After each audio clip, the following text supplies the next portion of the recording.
Hai fatto un progetto di review dei ruoli oppure di gestione della segregation of duties o azioni per mettere in sicurezza i sistemi SAP?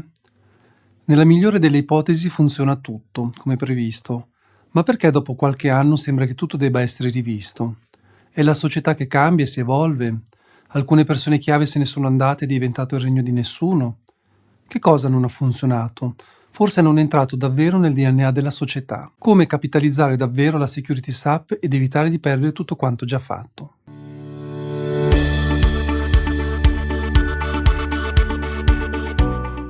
Ciao, sono Andrea e oggi parliamo di come far diventare un progetto oppure un'iniziativa in ambito security SAP parte integrante della società nel lungo periodo. Abbiamo visto nel tempo molti progetti, iniziative, alcune di queste molto ambiziose e ben fatte, dall'inizio fino alla messa in produzione. Non sempre, tuttavia, queste iniziative progettuali si traducono davvero in un valore per l'azienda. Non voglio essere frainteso, sicuramente sono utili ed hanno valore, ma a mio avviso il vero successo viene determinato da come i progetti sono percepiti in azienda nel lungo periodo e senza gli attori chiave che avevano avviato il progetto. Che cosa intendo dire? Mi è capitato di vedere questo tipo di iniziative partire e sponsorizzato da persone all'interno dell'azienda. Tutto il coinvolgimento, però, ricadeva solo su di loro. Di fatto, senza la persona chiave del progetto, nessun altro era in grado di prendere le decisioni e di essere sicuro che fossero quelle giuste. Gli altri non si consideravano parte integrante e attiva del progetto, ma solo persone da coinvolgere on demand. La sicurezza non è un problema solo tecnico, anzi, è prevalentemente culturale. In assenza quindi della persona chiave, anche il migliore dei progetti di sicurezza, dopo qualche mese, iniziava ad avere qualche problema, per poi naufragare inesorabilmente. Questo perché le persone dell'azienda non avevano capito l'importanza di ragionare in un certo modo e percepivano le regole di sicurezza come un ostacolo alla loro attività ordinaria. Ma come evitare quindi che un progetto fallisca? Cosa puoi fare affinché quanto fatto su queste tematiche sia davvero recepito in azienda e non da una sola persona o un ente? Col tempo mi sono fatto un'idea di quali sono i fattori che determinano il successo nel lungo periodo di un progetto di sicurezza. Molto dipende anche dall'obiettivo del progetto.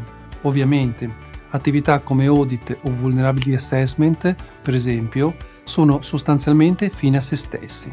Ma attività come ad esempio progetti di revisione autorizzativa, progetti di segregation of duties, progetti di applicazione delle policy e patch dei sistemi, definizione di policy e procedure, hanno un impatto aziendale molto maggiore e devono essere valorizzati il più possibile all'interno della società. Fai in modo di coinvolgere per quanto più possibile i vari dipartimenti, il business in particolare. Anche solo avvisare che è in corso un progetto di rivisitazione tecnica delle abilitazioni SAP può essere utile nel futuro per migliorare i processi di provisioning e richieste delle abilitazioni. Coinvolgi l'audit interno, soprattutto se utilizzi degli strumenti, e fai in modo che gli strumenti diventino dei controlli aziendali definiti e gestiti nella Risk Control Matrix. Definisci delle procedure formali che descrivano come un utente debba essere definito o gestito durante il suo ciclo di vita, così come le sue abilitazioni. Utilizza se possibile degli strumenti, anche se questi in realtà non sono obbligatori, eccetto alcune situazioni dove non sarebbe possibile fare senza. Gli strumenti, fornendo dei layout fissi, sono strategici per standardizzare un modello comune ai diversi reparti della società e adottare un processo formale non basato esclusivamente sulle procedure. In particolare per questo aspetto possono essere utili soluzioni come ad esempio quella della suite SAP GRC, oppure soluzioni di identity management.